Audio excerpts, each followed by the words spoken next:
Hi everyone, my name is Viviana Herrera, and I'm the Latin American Program Coordinator at Mining Watch Canada. And together with Stuart Trew from the Canadian Center for Policy Alternatives, will be your hosts for today's discussion. Welcome to our webinar, What's at Stake in Canada's Trade Negotiations with Ecuador? Investor Protection with the Rights of Communities and Nature. Today's webinar is in Spanish and English with simultaneous interpretation available through Zoom.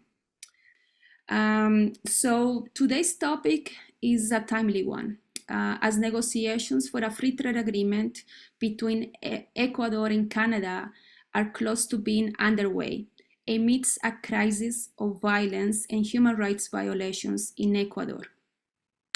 But before we begin, I would like to acknowledge that we are on indigenous land. I will invite you to acknowledge the territory wherever you are. I acknowledge that I live and work on the lands of the Zhagui, also known as Montreal, which is situated on the traditional territory of the Kanekahaka people. This event is co-organized by Amnesty International Canada, the Canadian Center for Policy Alternatives, and Mining Watch Canada, with the support and endorsement of 18 Canadian civil society organizations, coalitions, and unions. It's a long list, and we're very happy about it. So we're going to list them, all of them, on our chat. Besides these amazing number and group of Canadian civil society organizations, we also have more than 350 people registered for this webinar. So clearly, Canada-Ecuador trade talks are a matter of a large interest beyond the industry stakeholders whose calls appear to be influencing the negotiations so far. I'm also very honored to be joined today by women leaders of indigenous, campesino, and environmental defense organizations in Ecuador. We are going to introduce each of them and their organizations before they speak. And we're very looking forward to hearing from them, to hearing from their lived experience with the impacts of Canadian resource extraction. And this is because their views and voices have been left out of the negotiation process. We are also incredibly honored to have today the United Nations Special Rapporteur on Human Rights and Environment, David Boyd. His dedicated leadership on these interconnected issues is hugely appreciated. And all of you who have joined us today for this webinar are going to have the chance to ask questions to all of our speakers. So please feel free to post your questions in the Q&A box that is at the bottom of your screen. So now to start us off, I would like to introduce Ketty Nivyabandi. She's the Secretary General of Amnesty International Canada, and she's going to give us a brief opening remarks. So Ketty, she's the first woman and racialized person to lead Amnesty International Canada. She has lived experience of displacement, asylum, and the intersections of gender, race, democracy, and human rights. Ketty's work as an advocate and activist is rooted in people power, public accountability, and a feminist decolonial approach to human rights. Thank you so much for being here with us, Ketty, and take it away. Thank you. Thank you so much, Viviana, and good afternoon. Hello to everybody who's joining us, wherever you are joining us from. I would like to start by acknowledging, as Viviana beautifully invited us to do so, that the land I'm joining you from is the traditional unceded territory of the Algonquin and Anishinaabe people. I honor this land, I honor its waters, its spirit beings, and most of all, First Nations, Métis, and Inuit peoples, past and present, who have sustained its spirit and beauty through the violence of colonization and dispossession.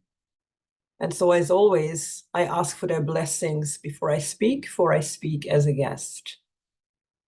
It is an absolute pleasure and honor to introduce such a brilliant, amazing panel of speakers for this very important discussion about human rights, indigenous rights, the right to a healthy environment, and what's at stake in trade talks between Canada and Ecuador. Why is this discussion so timely, so vital? Well, Canada's trade minister has provided notice that Canada is about to begin negotiating a trade agreement with Ecuador. Attracting more mining investment in Ecuador is a goal. It's why Ecuador's President Daniel Noboa visited the mining convention in Toronto last month. What else have we been told? According to the goals that have now been officially tabled, Canada is pursuing an inclusive trade agreement that benefits workers, women, and Indigenous peoples. Yet, in contrast, in its consultation with stakeholders about the deal, Canada did not include workers, women, and Indigenous peoples who will be affected in Ecuador. Equally concerning is Canada's stated desire to include strong investor protections and a mechanism called investor-state dispute settlement. Canadian officials have said that these investor protections are a priority for Canadian mining industry stakeholders. Now, Mr. David Boyd, the UN Special Rapporteur on the human rights to a clean, healthy, and sustainable environment, and congratulations on your new title, who we'll hear from shortly, has warned us about the catastrophic consequences of investor-state dispute settlement on human rights and on the environment. So he will unpack that for us. And I won't say any more, other than the fact that Amnesty International Canada, Mining Watch Canada, and the Canadian Centre for Policy Alternatives have all recommended against inclusion of investor-state dispute settlement. Now, this is far from being the only issue of concern. Ecuador does not have a good record when it comes to the respect of Indigenous rights. Oil and mining projects in Ecuador are often approved without the free, prior, and informed consent of affected communities and Indigenous peoples. Projects that threaten lands, water, food security, health, and safety. An executive decree has only worsened the situation, and so has the deployment of the military for policing with expanded powers. Just 2 weeks ago, Amnesty International expressed concern over reports of alleged excessive use of force by security forces against communities in Cotopaxi province, protesting a Canadian mining company and a pro-mining executive decree. So these are not abstract concepts. Lives are at risk. Oil companies are being allowed to continue to install climate-destroying gas flares, despite a court ruling against them. And Amazonian girls who have courageously spoken out against the flares recently faced false accusations by none other than Ecuador's Minister of Energy and Mines. And then days later, a homemade bomb exploded outside the home of one of the girls. These incidents are certainly not new. Impunity is the norm. The culprits know that they will get away with attacks, even assassination, to silence voices of opposition to projects that themselves are a threat to the rights and the safety of communities. Meanwhile, Amnesty is concerned that there has been no accountability, no reparations for oil spills in the Amazon in 2020 and 2022, which have caused enormous harm to the environment on which entire communities depend. So will a new trade deal exacerbate or profit from such a troubling scenario? Especially so in the absence of mandatory human rights and environment due diligence and access to remedy when rights are breached by Canadian companies. We know that an impartial human rights impact assessment is an important tool, as UN experts and the Working Group on Human Rights and Transnational Corporations have recommended. And yet, Canada's trade minister has not made mention of a human rights impact assessment yet. So it is cause for huge concern. Inclusive trade relations require rigorous attention to human rights, especially the rights of Indigenous peoples who have been violated repeatedly, both in Ecuador and right here in Canada.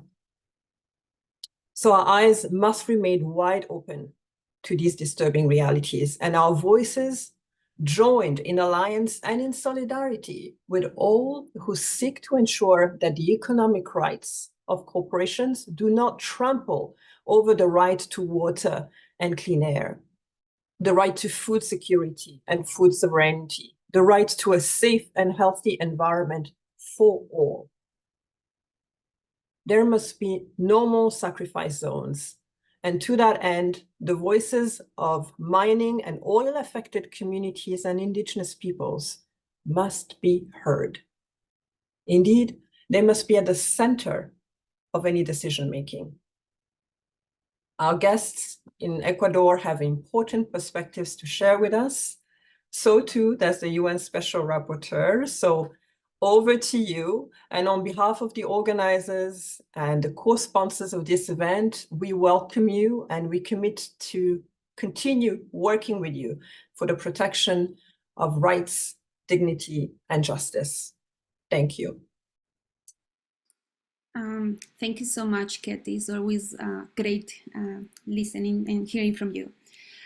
So maybe now I'm just gonna hand it over to Stuart, who is gonna be moderating the panel and the Q&A session. So thank you. Take it away, Stuart, maybe with a brief introduction of yourself. Thank you. Of course. Thank you very much, Viviana, and thank you also, Ketty, for that amazing introduction to this important discussion. My name is Stuart True. I'm a senior researcher with the Canadian Centre for Policy Alternatives, a research institute based in Ottawa, or Ottawa, as it's known, in the Algonquin and Anishinaabe peoples here. I also recognize that I am on unceded traditional territories of the Algonquin and Anishinaabe peoples. I work on trade and investment agreements and trade policy at the CCPA in collaboration with the organizations who help with this event on today, but also many other trade unions, non-governmental organizations, and university academics. And we seek to understand the impacts of trade agreements on a number of public policy areas and on democracy and of course in the environment. I'm delighted that the CCPA is part of this important discussion. I will be introducing our speakers one by one before their presentations, starting with Ivonne Ramos in a second. The presenters will each speak for 8 to 10 minutes, and we will be warning them when their time is almost up. I would also like to encourage all presenters to speak clearly and slow enough that our translators can follow and keep up in time, and also thank the translators for being here today. All presentations, after all of the presentations, I will be co-moderating a question and answer period with Viviana. So without further ado, let's get to our first speaker. Ivonne Ramos works on mining issues with the group Acción, Ecológica. She is a member of the Latin American Network of Women Defenders of Social and Environmental Rights, and of Saramanta Warmicuna, a network of women defenders of nature. She is a member of the team that promoted the popular consultation in Quito for the prohibition of mining in the Andean Choco. So Ivonne, I'm going to ask you a leading question here for your presentation. I'm just wondering if you can talk to us. So your organization has many years of experience documenting the impact of mining and oil in Ecuador and the impact of investment treaties and investor-state disputes as well. What are your concerns about the proposed Canada-Ecuador Free Trade Agreement? What would this mean for Ecuador?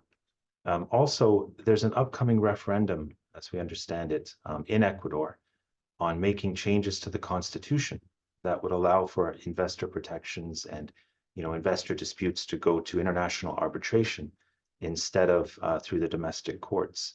I'm wondering if you could tell us a little bit about that as you give us a presentation. So thanks very much, Ivonne. Bueno, estaba planteando de que Okay, me so I siento was saying that I feel very honored and thankful to be able to participate in this space today. And in regards to your question, I would like to kind of give you an overview of the mining situation in Ecuador. This is the most important investment from Canada in Ecuador, and to talk about how the mining companies, the Canadian mining companies in Ecuador have been operating for over 20 years. And without an exception, they have left deep marks in the territories where they have been installed. And so I wanted to start talking about the Copper Mesa company in Imbabura. And this started operating based on the dispossession of the people from their lands, using third parties and hiring armed individuals who violently acted against the families and peasants who were rejecting the impacts of illegal mining titles on their lands. Currently, and I will mention this again at the end of my words, but it's important to say that today there are at least 11 companies with Canadian capitals that are operating in Ecuador. And these companies for a long time have attacked and violated the human rights of the peasant indigenous peoples with mass impunity, as Ketty mentioned at the beginning. In Ecuador, impunity is the norm, as well as a violation of constitutional rights. It's important to note that the territories where these mining projects are located are precisely in the regions that have the highest level of biodiversity. They're the most beautiful regions of the world. For example, the Amazon jungles has the Solaris, Lundenwald, and EXA, which is a Chinese and Canadian alliance, and others. For example, in the Choco Andinian forest, it's one of the hotspots of the planet. And natural resources is located there. And this is also part of the archaeological heritage of our country. These are strategic regions for the recharge of water sources. And we see that these different companies are operating in multiple reserve regions. We also have Kinzin Metal that has carried out a conflict with the local communities for over 20 years. And it's also important to note that these are regions that are extremely fertile, where there is a peasant economy, and these companies are impacting food sovereignty. And the companies such as Adecos, which is in Palo Quemado, and others are impacting. And precisely in these days, they're using brutal force carried out by the police and the military. They say that they're carrying out environmental consultations, but the majority of the population is rejecting these processes, and they're imposing these projects. It's also important to say that there's an aim to install this mining model, and this began in 2018 to date. There were 4 grassroots consultations that were carried out nationally and locally, and these grassroots consultations we saw that more than 80% of the Ecuadorian people are saying that this model to carry out mining and to destroy nature should not be imposed, because these are violating the rights of the local communities and the rights of nature. And it's for that reason why it's important to note that, well, we have the grassroots support, and we also, well, this grassroots support that we saw in the grassroots consultation, it is binding. This is not a consultation that was just carried out with the Ecuadorian people. No, this is a binding consultation and requires the respect of the voices of the Ecuadorian people. It's also important to note that there are at least courts, as well as in the Ecuadorian Constitutional Court, which have paralyzed and canceled the mining projects due to non-compliance with national laws, as well as the non-compliance of free, prior, and reformed consent processes. And so there are different control bodies, such as the Comptroller General's Office. They have issued strong worded reports that state that there are violations of the indigenous peoples and nature's rights, and these are associated with high levels of corruption, where the state and the companies are the executors of this corruption. It's also important to say that in this national context, we must note that internationally, there are different entities to protect human rights, such as the criticism that came from the Universal Periodic Review in its fourth cycle, which took place with the United Human Rights Council in November 2023. And there were 332 strong recommendations for Canada, and they note the responsibility of their companies in the violation of human rights abroad and specifically in Ecuador. It's also important to note that the High Commissioner of Human Rights of the United Nations, Volker Turk, expressed in the communications in July of 2023 his concerns to the high levels of repression that were carried out in Las Naves and Palo Quemao. He stated in these communications that the people directly impacted by mining projects and activities must be listened to and not repressed. However, regardless of these declarations and statements from the United Nations, human rights defenders of these communities from Palo Quemao and Las Naves are being subjected to ongoing attacks and criminalization due to the defense of nature. It's also important to note that this violence was seriously intensified through the presence of President Noboa on March 4th in relation to the mining forum in Canada, where he was trying to essentially sell off the Ecuadorian land and saying that Ecuador is a mining location.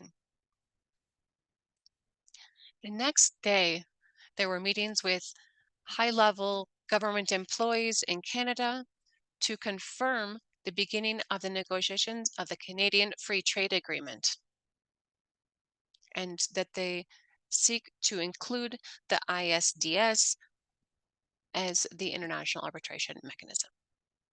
And this coincides with a very specific moment in Ecuador, because will shortly have a grassroots consultation and referendum, and one of the questions will allow for the reform of Article 422 of the Constitution.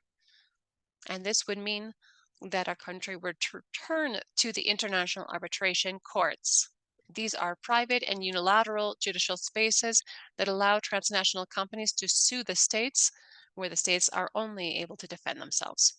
So it's important to understand the history of Ecuador in this context. It's to say that we do have 29 suits to date. These are 29 suits before international tribunals for arbitration that were registered due to the bilateral treaties for investment that were signed by Ecuador. These treaties were already denounced in 2017, but they have survival clauses that allow them to continue moving forward with suits against our country, even though there were announcements against these treaties. So in these contexts, Ecuador is the fifth country with the highest number of suits in the region, according to the Transnational Institute. Almost half of the arbitration suits have to do with mining and fossil fuels. It's also important to denote that of the 29 mentioned suits, 21 were resolved, and they are $2.9 trillion without including the cost for the defense and the arbitration process that has to be covered by the Ecuadorian people. So in relation to these 29 cases, 8 are still moving forward, and there are 3 that will cost more than $10 trillion. This is equal to the budget for education, healthcare for 2024 for all of Ecuador. So if they move forward with these suits, we would not have a budget for healthcare or for education, both on the primary and secondary levels. These are the true impacts of the implementation of these commitments. And so we see that regardless of this drama and the stealing essential public funds, these actions and these impacts on the national economy with the implementation of these treaties through systematic violence in the territories to make the situation attractive for transnational countries so that they will continue investing in the country. So based on this relationship that I mentioned, in relation to the arbitration, I want to return once again to the project I mentioned at the beginning of my conversation. We had this Copper Mesa, which had interest in the Yarimao project. This is something that happened 20 years ago. And so we understand that in this case, the Copper Mesa had a suit against Ecuador in the tribunal of the permanent arbitration courts. This is an example of what happened with a Canadian company. The ruling of the arbitration tribunal recognized in its report that there was an imprudent intervention in relation to violence, specifically with the use of uniformed and armed men who used gases and shot against local populations. This was reported by the arbitration courts, but they blamed the company on a local level and resolved that the Canadian executives only showed a negligent attitude. And so with these considerations, the tribunal reduced the payment by 30%. Also, it's important that to understand that the ruling showed that the Canadian government did not do enough to alleviate the situation with protesters. Or in other words, that they should have done more to stop protests to protect the interests of Canadian companies, as we see happening again today. Is this Ivonne, is I'm this sorry what they to were interrupt, truly but trying to say? we should, if you could please come to the conclusion. Thank you. All right, I'm already concluding. Just one more minute. Okay, so continuing with this conversation, it was scandalous that President Noboa went before the Canadian Mining Commission to sell off Ecuadorian land. And this is contrasted. It's cruel when we look at the resistance of the communities who for more than 20 years are rejecting the proposals from the mining companies in their life spaces. Noboa is taking advantage of his short time in power to offer up the land to companies and to ignore the voices of the Ecuadorian people. It's important to note that the will of Ecuador's people seeks to defend its life sources, and it will transcend Noboa's actions and the actions of transnational actors that try to expand their presence in Ecuador. And we know that we are part of many networks and collectives that in the global north and south, we are looking at proposals to end these plans of death and extermination. And the hope of the Ecuadorian people will not be eradicated. The organizations from the north and the south will continue their actions to move forward in a united way. Thank you. Thank you very much, Yvonne, for that excellent context and great setup for the rest of the conversations. I'd like to now introduce Fanny Kakat Utita, Utita, who is a teacher and leader of the Maikuant Center of the Shuar Nankui Association. She is the founding member of Amazonian Women Defenders of the Forest, a collective formed by women of the 7 indigenous nations of the Ecuadorian Amazon. Fanny is also currently leading external relations for the Shuar Aratam People's Organization, which filed a complaint in February before the British Columbia Securities Commission against Solaris Resources and its Warintza mining project in Shuar territory. Fanny generously traveled from Shuar territory today to an urban center so that she could have a signal that would allow her to join us in this event. And so we're extremely grateful. And thank you very, very much for that, Fanny. My question to you is that last month, Amazonian Women Defenders of the Forest sent a message to Canadian members of Parliament expressing concern about the Canada-Ecuador trade negotiations related to resource extraction. I'm hoping you can share with us your experience and the experience of Amazonian women and the Shuar Nation with resource extraction projects. What have been the impacts on your territory, on your rights, and on the environment, and on violence against women and girls? Please help us understand what is at stake for the peoples of the Amazon. So thank you very much, Fanny. Muy buenas tardes. Good afternoon. Un saludo. Special greetings to all the people who are present, media from the national, international level. I am Fanny. I'm from the Shuar Nation, and I am part of the organization of Amazon Women Defenders of the Forest. On March 8th of 2024, the Amazonian women, made up of different nationalities from the Amazon region, the women from the territories and the right to culture, we showed our full rejection of free trade agreements with Canada and the negotiation of agreements and mining licenses, as well as mining concessions, because they do not respect the collective rights of the indigenous peoples and nations. The participation of Daniel Novoa in the International Mining Fair in Toronto, Canada, was an alert in our territories.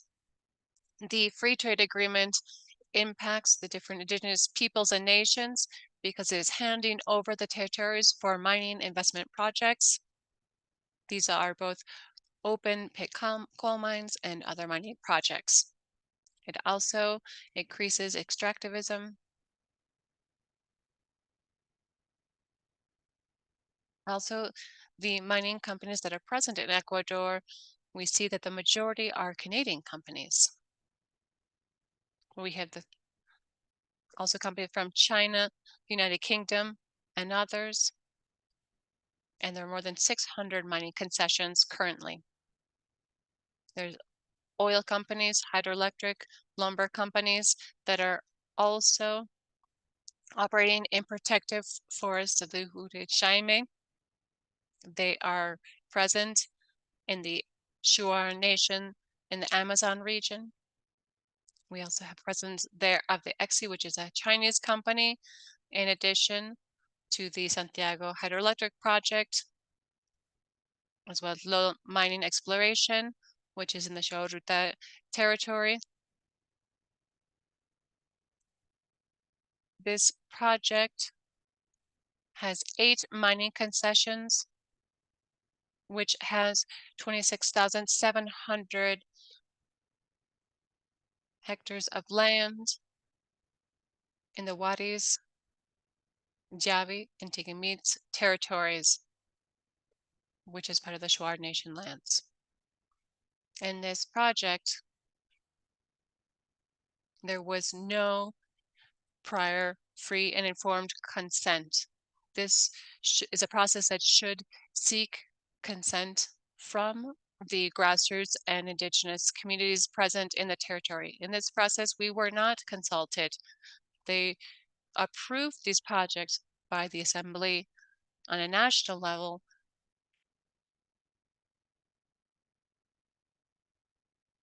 of over 200, just over 70 approved this project. This is a major concern for us as a Shuar Nation because we see that our President Daniel Noboa is doing and moving forward with these projects without consulting the indigenous communities. And we are the owners of the territories. We are responsible for taking care of and protecting nature. Each peoples and nation has its territories, and those must be respected. But regardless of that, the Ecuadorian president, working together with large Canadian investment companies, they're doing what they want without respecting our interests and our voices. It's important to note that people around the world should understand that the world is our home, and to come into our home as Amazonian people, there needs to be a consultation. To enter, this consultation needs to be carried out by our authorities. We have our own presidents, and from the COINAI and the COECA and other organizations and centers. These centers include different families. They should be in agreement with the arrival of mining companies to their territories. But these companies and this president, these extractive projects that are coming in, and we see the majority of them are Canadian, they have not come through the door with an invitation. No, they've pushed through the windows, and they have ignored the authorities and our will. That's why this is a huge struggle, and it's also created division among the families. There are a lot of divisions between siblings, uncles, parents, and in society more broadly, because there are so many impacts in our territory. Why can't we not continue bringing our voices together? Because we understand, we know the reality, we live in the territory, we are impacted, but these extractive companies are impacting the water, they're polluting the water, they're polluting nature, they're hurting humans in relation to their health care, their access to education, and they are looting everything in our territory. And where is this wealth going? The wealth that is being taken from the territories of the indigenous peoples is going to large countries in the north, like Canada. But Ecuador is not covering its healthcare, education needs, as well as the support of small businesses. That's why we have an ongoing struggle, because as women and as the peasant indigenous women throughout the country, we are the growers. We grow our products, we bring them to market. We provide the cities with food through our crops and our ancestral wisdom.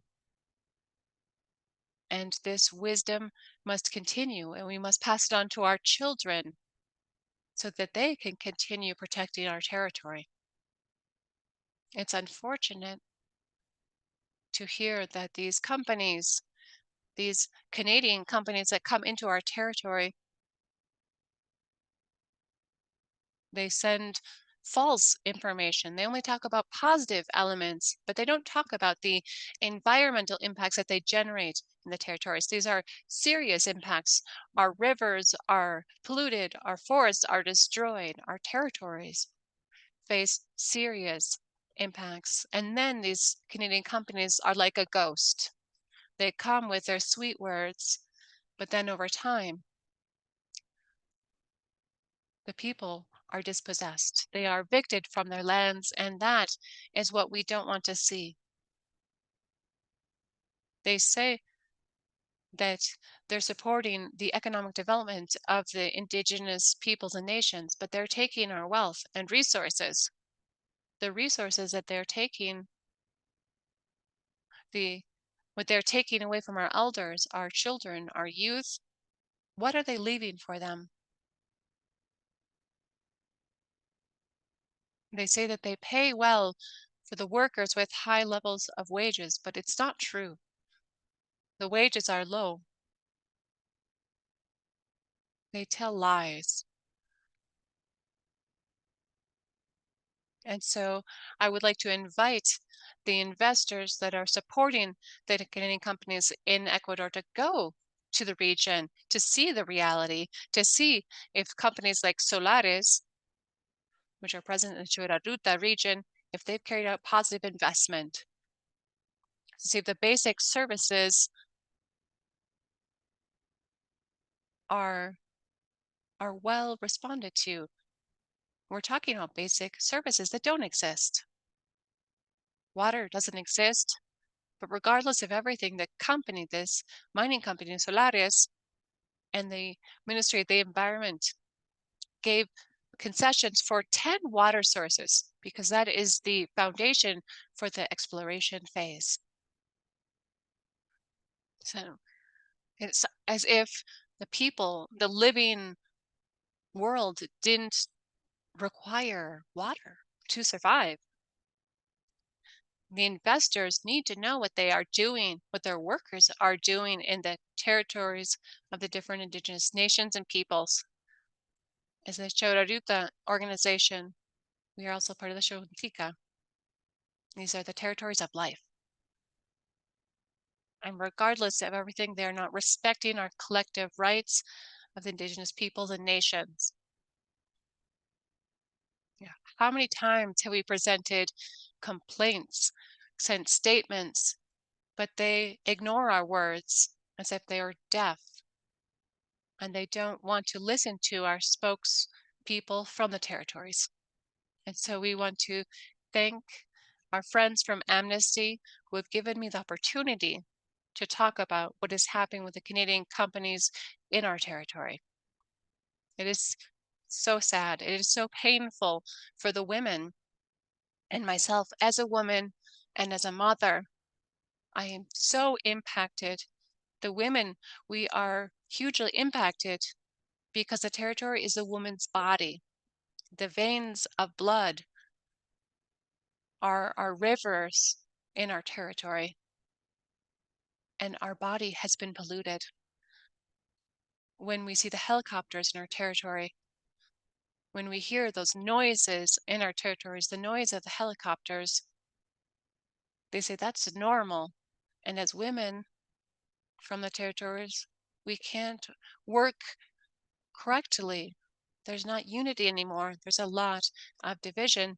Some people defend the mining and some people that defend our territory.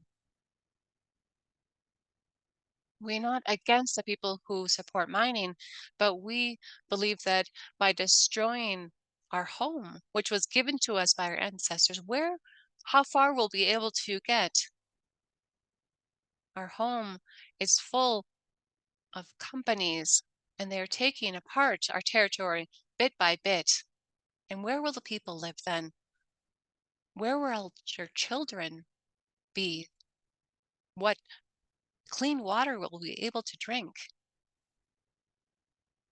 And they say that the Amazon is the lungs of the world, but it's not being protected. And so I would like to send a message to President Daniel Noboa. If you're so interested in the Amazon, in the territory of the indigenous peoples and nations, starting from the north to the south.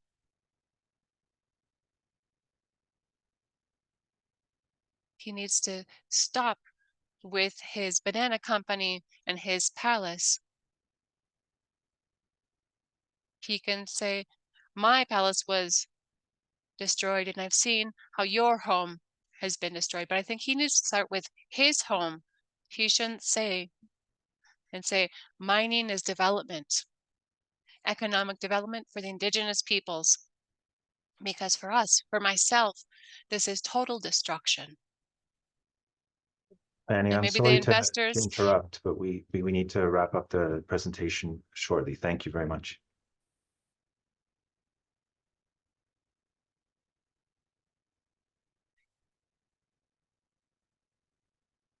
we need to tell the president that our territories are not for sale. Our rights must be respected. They must respect our land, our territory, our home. Thank you so much. Thank you very much, Fanny, for this perspective that frankly does not get accounted for, as you said, in Ecuador or in Canada. It's not accounted for in Canada's impact assessments of the trade agreements, its gender impact assessments, its environmental impact assessments. And it's just something that our government doesn't seem to acknowledge in moving these agreements forward. So I really appreciate having the direct experience that you can bring to this. Before I introduce our next speaker, I would like to invite people to use the Q&A to ask questions. There's a lot of great questions going into the chat, but as you know, it's scrolling very quickly, and so we're losing track of them. And so please click the bottom, the Q&A, if you want to ask something later on, and we'll add it to the list of questions. We'll try and get to as many of them as possible. So our third speaker is Hortencia Zhagui, who is part of the board of the Board of Potable Water Administrators of Victoria del Portete and Tarqui, who for over 30 years have been peacefully resisting the Loma Larga project, which is a proposed Canadian gold mine in the Kimsakocha Paramo, a fragile ecosystem that provides fresh water for tens of thousands of people and is a key source of biodiversity conservation in the Andes. She's also part of the Kimsakocha Women's School of Agroecology, which promotes food sovereignty through water protection from mining projects and climate change. So, Hortencia, can you tell us about your experience now protecting water and the Kimsakocha Paramo ecosystem from the destructive impacts of Canadian mining operations? How serious is the situation? What is the risk, and how do you think it will be affected by the Canada Free Trade Agreement?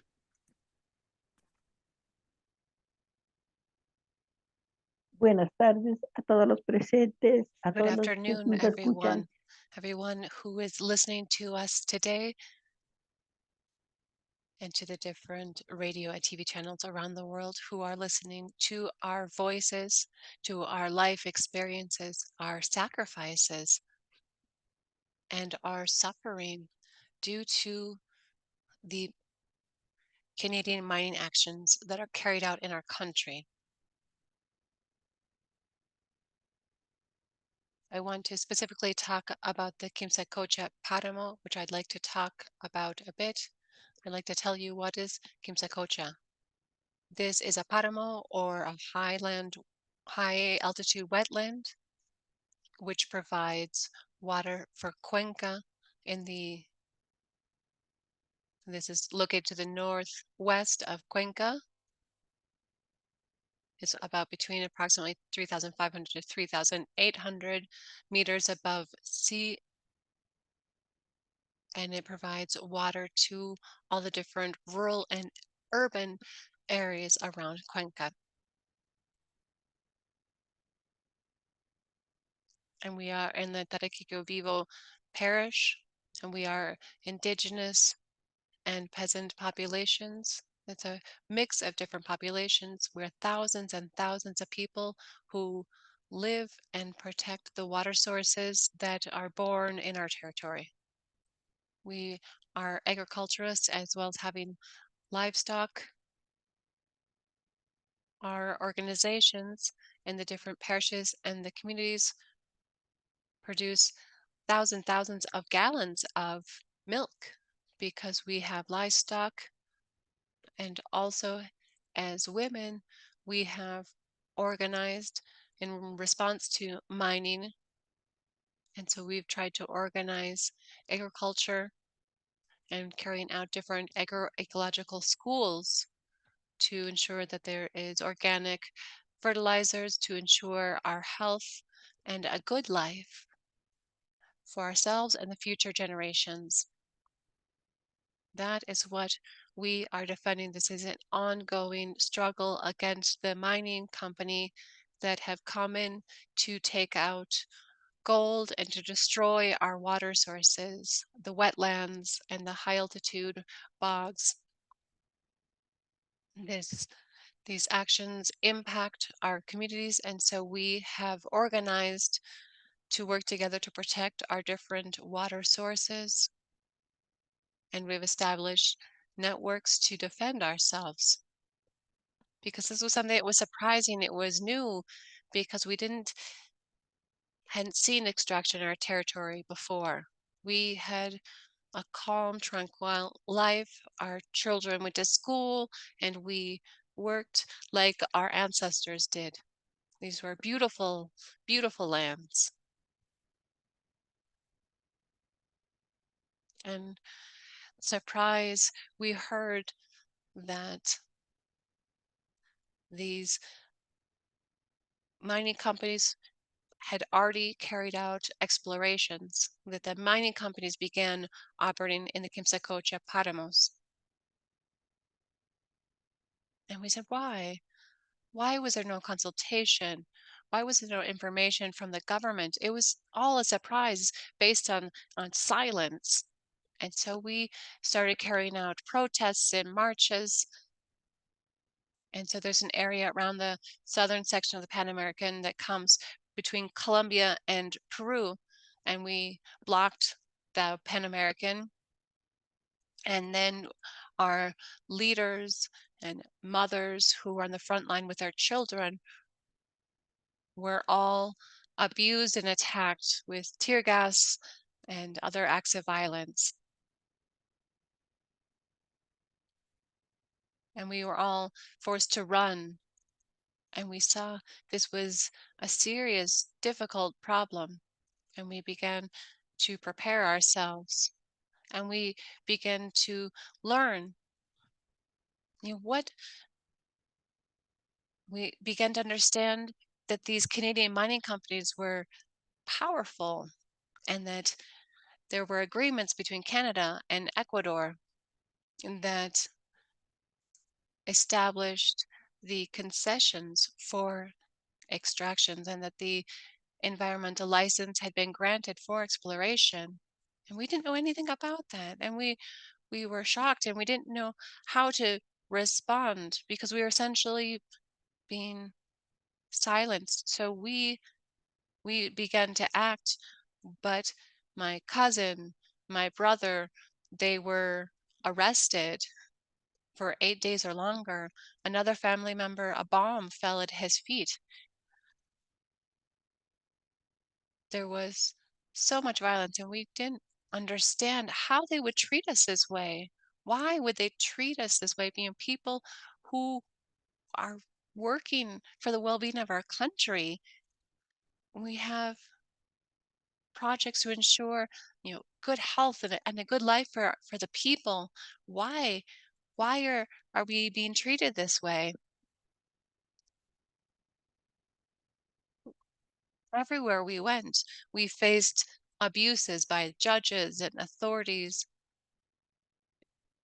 We began organizing huge marches, and also we organized consultations. The first community consultation was carried out by our communities, and they didn't want to recognize the consultation.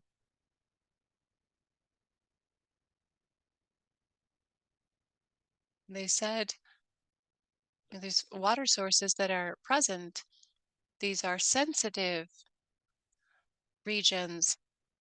that have different species and kinds of forests that are all being impacted. Maybe they should talk about environmental license in regions that don't have all these delicate ecosystems instead of impacting the lives of the thousands of people, peasants and indigenous peoples. It's not a few people, no. There are a lot of people. We are close to the large cities. We're close to Cuenca, which is the third largest city in Ecuador.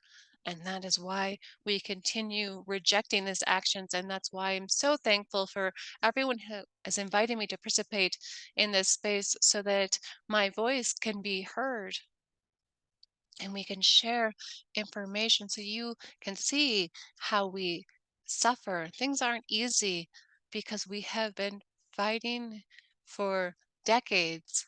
And we've also seen divisions among families because there are, I have a brother-in-law who was the president of our local community. He was one of the people who sold himself to the company. And so we have seen divisions among families as well, even though in the past we were always united. These are very difficult and painful situations. And I can't understand how mining companies have zero interest in ourselves. And the government isn't neither Northern Ecuadorian nor the Canadian governments are interested in our lives. But I'd like to thank you all who are interested in the environment and like to thank the organizations who are supporting us to ensure that our voices are heard and so that we can continue defending our rights and our páramos. And they said that the exploration phase has ended, and President Noboa said that he would be promoting Ecuador as a mining country. And then with the FTA, what will happen? No one is supporting us.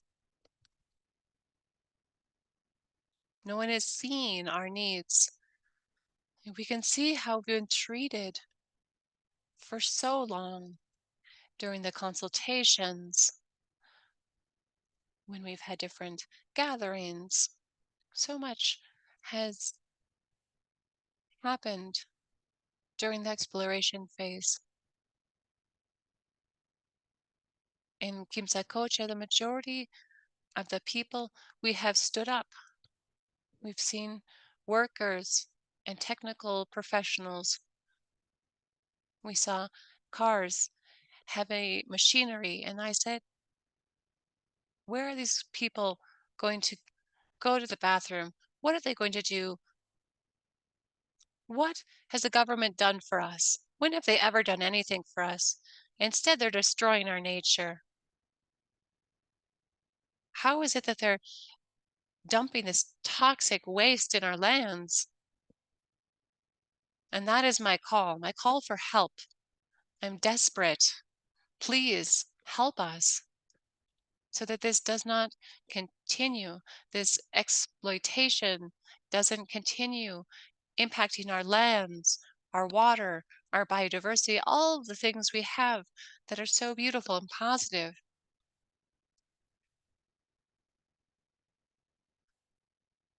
About 20% of the population of the people in the region will be impacted. 20% of the entire population in this region. And that's why we need to start protests again. We need to take up our marches again, to march to Cuenca. We have to show the people that we are working for the well-being of everyone. We are producing milk for the people. We need to show the people in the cities and our communities, that we are working to benefit the well-being of everyone. So thank you so much for once again opening this space, for helping us, because it's impossible to find support from our authorities in Ecuador. No one is supporting us, not at all. Instead, they jail our colleagues, or our colleagues have to go into hiding. And we suffer so much because people are persecuted by the law, by the legal system, and by the Ecuadorian government. So once again, thank you so much. And so sorry if I was not as clear as I should have been. Thank you. No, thank you very much, Hortencia. That was very clear and very a disturbing that you're describing. And, you know, I think everybody on this call would like to do everything we can to help. And we look forward to staying in touch in order to do that, whatever we can from here in Canada. So again, thank you for those the information you shared about the Paramo and your struggles. Our final presenter of the day is David Boyd. David is, as was mentioned at the top, is UN Special Rapporteur on Human Rights and Environment, and is an Associate Professor of Law, Policy and Sustainability at the University of British Columbia. He recently wrote a UN report on the catastrophic consequences of investor-state dispute settlement mechanisms on climate action and on human rights. David is an Associate Professor, I just mentioned that. He's advised many governments on environmental, constitutional, and human rights policies, an expert advisor for the UN's Harmony with Nature initiative, and is a member of ELAW, the Environmental Law Alliance worldwide. And we're very grateful, again, that David can be with us today, given his busy schedule. So David, my question leading for you is that Ecuador and Canada, as we talked about a bunch today, are discussing how to include strong investor protections and an investor-state dispute settlement process in this agreement that's about to start negotiations. Your recent study, or one of your recent studies for the UN, said that ISDS, as it's sometimes called, poses catastrophic risks for the achievement of human rights and climate targets. I'm wondering if you can tell us a bit about that report and how it relates to these talks. Thank you, David. Great. Thanks very much, Stuart, and I'm grateful to be joining you today from the traditional and unceded territories of the Coast Salish First Nations, who provide us with an inspiring example of living in harmony with nature. I'm also honored to be speaking after Ivonne, Fanny, and Hortencia. Muchísimas gracias por sus presentaciones, por su trabajo. It's an honor to be, as I said, with such environmental leaders. In the United Nations, we would describe you as environmental human rights defenders. I prefer to simply say that you are heroes for the planet and for people. I'm going to kind of zoom out and talk about this investor-state dispute settlement mechanism, which is, as Stuart mentioned, an absolute disaster from the perspective of climate action, environmental action, and human rights. And it's really indicative of the fact that we live in a global economy that is based on the exploitation of people and nature, as my colleagues have so powerfully described the impacts on their lives in Ecuador. The investor-state dispute settlement mechanism is found in literally thousands of bilateral and multilateral trade investments around the world. And the reason I say that it's a catastrophe for climate action and environmental action and human rights is because of the explosive growth in the number of these cases, which are being used by foreign investors to basically blackmail governments into doing things that the foreign investors want. So for example, you have a case from Pakistan where a foreign investor wanted to do a massive open pit mine. The government of Pakistan said no because of environmental concerns and the impacts on local communities. The foreign investor filed one of these claims and was awarded $5.9 billion US dollars, which would have devastated Pakistan's ability to provide healthcare services, to invest in education, infrastructure, etc. So we live in a world, as everyone on this webinar is well aware, we're in a planetary environmental emergency. the climate crisis, the loss of biodiversity, toxic pollution, water scarcity. And in that context, clearly, governments need to bring in stronger climate and environmental laws to protect nature. The problem is that when governments bring in these stronger laws, they are putting themselves at risk of these claims by foreign investors. So, as I said, we've seen explosive growth. There was only 12 of these cases prior to the year 2000. Between 2000 and 2010, there were about 36 of these cases. And then between 2010 and now, more than 120 of these cases. And these cases, which are often brought by mining companies, oil and gas companies, agribusiness companies, have resulted in countries in Latin America being ordered to pay over $300 billion in compensation to foreign investors. These cases do not go through the domestic court systems. They go through a secretive process called international arbitration, which is the cases are decided by arbitration lawyers, not by judges. And these arbitration processes are secretive. They largely exclude communities from participating. They largely ignore or dismiss arguments related to environmental law and human rights. And so they are a catastrophe. I mean, the fact that governments in Latin America have been ordered to pay more than $30 billion in a series of more than 300 investor-state disputes is indicative of the huge magnitude of the problem. And so it would be disastrous for a free trade agreement between Canada and Ecuador to include investor-state dispute settlement mechanisms. Now, not only have these cases resulted in hundreds of billions of dollars globally being paid to foreign investors, they also create a problem called regulatory chill, which is that governments that are contemplating stronger climate and environmental actions are warned about potential lawsuits, and so they step back from taking those very important actions. For example, Denmark, France, and New Zealand all planned to bring in restrictions on offshore oil and gas extraction, and then failed to do so because they were threatened with investor-state arbitration cases. So it is really a highly problematic system. And I want to move now to a bit of good news, which is that some countries have recognized that this investor-state arbitration system is incompatible with the state's human rights obligations, the state's climate obligations, and the state's environmental obligations. So for example, the 27 member states of the European Union have completely eliminated investor-state arbitration between those 27 countries. Another 10 or so European countries have announced their plans to withdraw from an investor agreement called the Energy Charter Treaty, specifically because it was blocking climate action.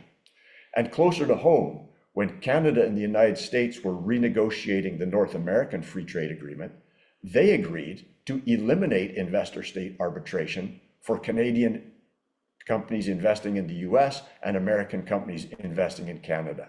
Canada's Deputy Prime Minister, Chrystia Freeland, said that having investor-state arbitration in the North American Free Trade Agreement had cost Canada hundreds of millions of dollars and prioritized the interests of foreign investors over the state's ability to protect the environment, people's health, and human rights. So there's a very clear example of Canada rejecting this mechanism. So I say to you that it is a complete double standard and hypocrisy if Canada insists that there should be investor-state dispute settlement mechanisms in the proposed Canada-Ecuador Free Trade Agreement when we're not willing to have that in an agreement with the United States. As Yvonne mentioned, Ecuador has already been the subject of 29 of these cases. 21 of those cases have been decided. 14 of those cases were decided in favor of the foreign investor, and Ecuador was ordered to pay close to $3 billion in a country that has obviously pressing problems related to poverty, healthcare, education, This is completely unacceptable. So the investor state dispute settlement process has turned away from the fundamental principle of environmental law, which is that polluters should pay for the environmental damage they do. And investor state arbitration has resulted in states paying polluters. So I think that this is just a very, very quick overview, but I do want to leave some time for us to answer questions from people. There are better solutions. So for example, if we want to have a level playing field for domestic investors and foreign investors, then we shouldn't have this process that's only available to foreign investors. We should require those investors, if they have a concern about state action, to pursue their claims through the domestic courts, which is where domestic investors have to go. And there have been attempts to improve these free trade agreements, investment agreements in recent years. Those attempts to improve the types of agreements have not worked. And I'll just give one quick example. Canada and Colombia negotiated a free trade agreement in 2008, which was held up as a model of providing stronger powers for governments' right to regulate in the public interest. That is, right to protect the environment. Along came a Canadian mining company called Ecuador, which wanted to develop a massive open pit mine in the Paramo, this endangered ecosystem in Colombia that provides drinking water for millions of people. The Colombian government looked at the proposal, studied it carefully, and then decided that approving this mine would violate the human right to water, would violate the human right to a healthy environment, and therefore Colombia said no. The investor brought one of these investor state dispute settlement claims before an international arbitration panel, and that panel ignored Colombia's perspective on what its right to regulate was. Canada intervened in that case. Canada actually intervened to support Colombia's argument. The two states that negotiated the treaty agreed that they had intended to give the government of Colombia the power to regulate, to protect the environment, and to protect human rights. The arbitration panel ignored them and decided in favor of the foreign investor, the Canadian mining company. So please don't be tricked by arguments that, you know, it's 2024, Canada has a model chapter for investment protection that's better than previous versions. No, the only thing that should be done is no investor state dispute mechanism in a Canada-Ecuador free trade agreement. Thank you very much. Muchísimas gracias. Thank you very much, David.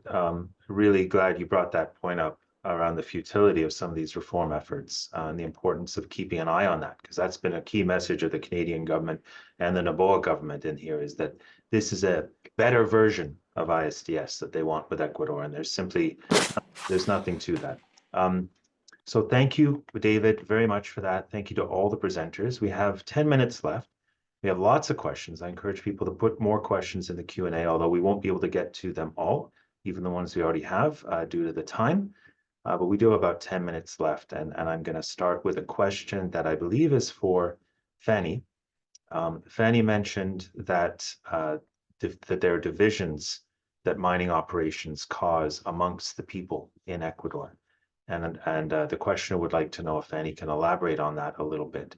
And I will ask Fanny and all the other participants to try and keep the answers fairly brief, because we do only have about 10 minutes. Fanny, would you like to answer this one?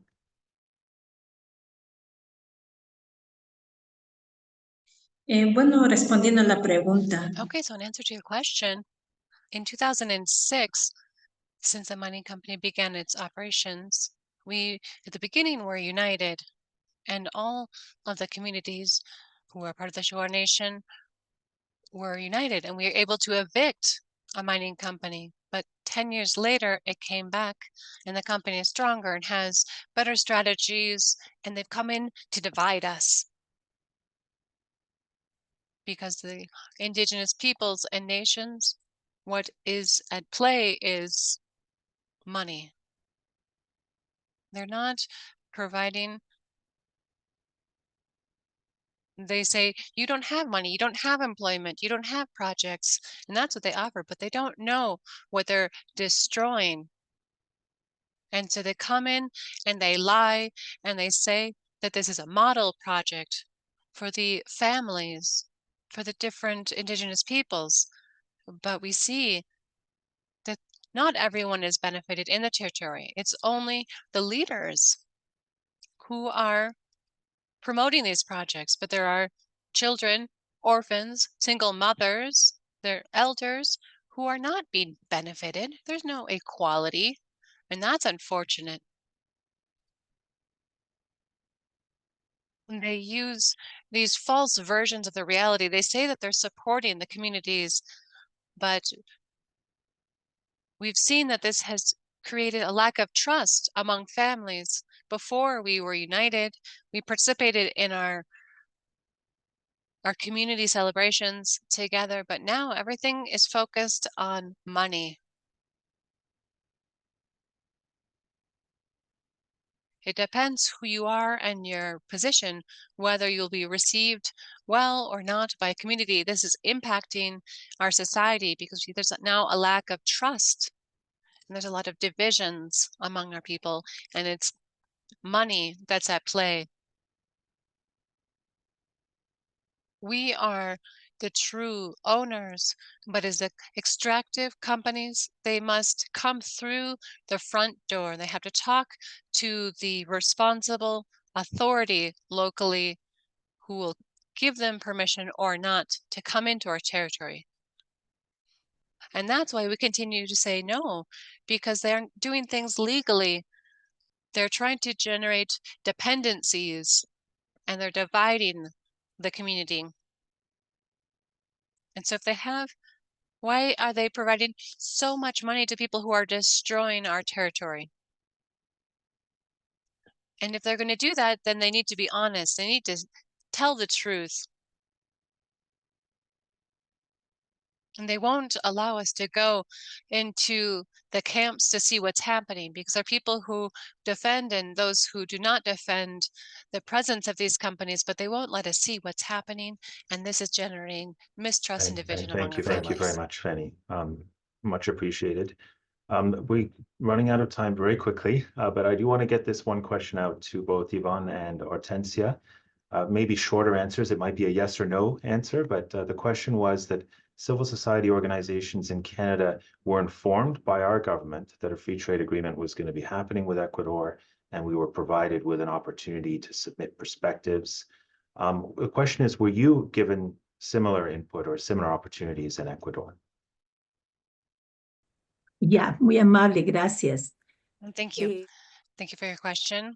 Honestly, taking into consideration the results of the signature of other free trade agreements with other countries, we think that these treaties are negative for the national and local economies because what they try to do is to provide guarantees for the investors and the provision of services in relation to commerce among countries. And these are generally signed with countries from the more developed world, and they are larger economies. And so what we have analyzed and seen when we look at the situation in relation to the benefits and disadvantages, we have seen that they are not positive, and actually we've supported other coalitions to stop other free trade agreements, for example, the free trade agreement with the Americas.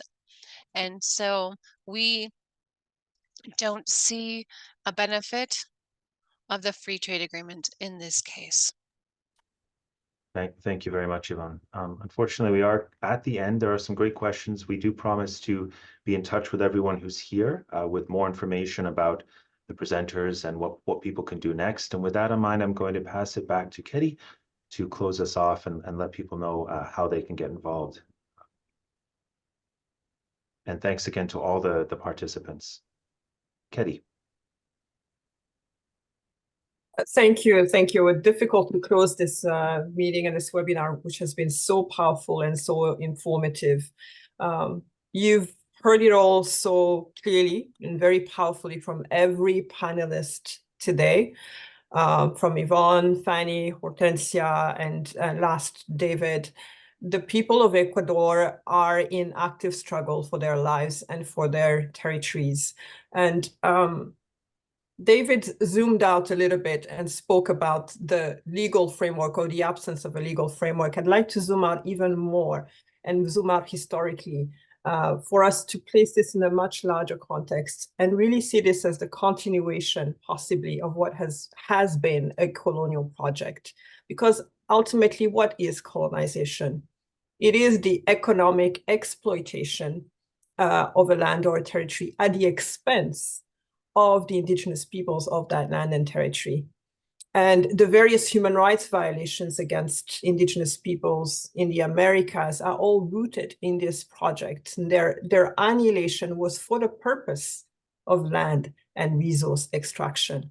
And so everything that we heard today, from the lack of consent, free, prior, and informed consent, the violence caused to the custodians of the land, the absolute destruction of local habitat and the diversity of the environment, including the Amazon, the world's lungs, the divide and rule, or what I would rather call the corrupt and rule principle used by transnational corporations, the immense suffering and distress that we heard, particularly in Hortencia's voice, and the lack of remedy.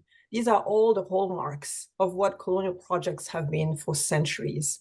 And so it's important for us to see this also as part of a larger set of violations that have been endured by indigenous peoples across the American continent.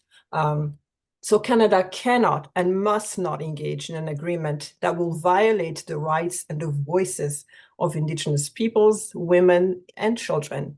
This goes against reconciliation, against a feminist foreign policy, against human rights, against everything that Canada portrays.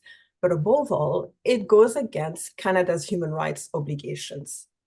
And so in closing, I want to urge you all to take action. We now have a responsibility, since we have learned about this, to take action and to make it abundantly clear to the Minister of Trade that the people of Canada will not stand by and that human rights must come first.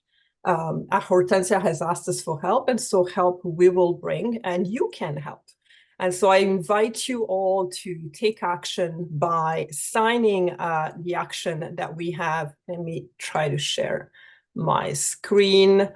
And if someone could confirm that you can see my screen, that would be great. We have an action, if someone could share that in the chat. And it's very simple. You add your name, you sign. This is to call on the Minister of Trade to halt these negotiations and to center human rights in any further discussions that will occur. Your letter will go straight to the Government of Canada, and we will ensure that they are delivered also in person. So please, this is a concrete thing you can do right now as we close this call and as we continue to stay mobilized for action for the people of Ecuador. Thank you again very much for being with us today. And thank you to all our amazing speakers for your work, for your struggle, your resistance, and for your many, many sacrifices. Thank you.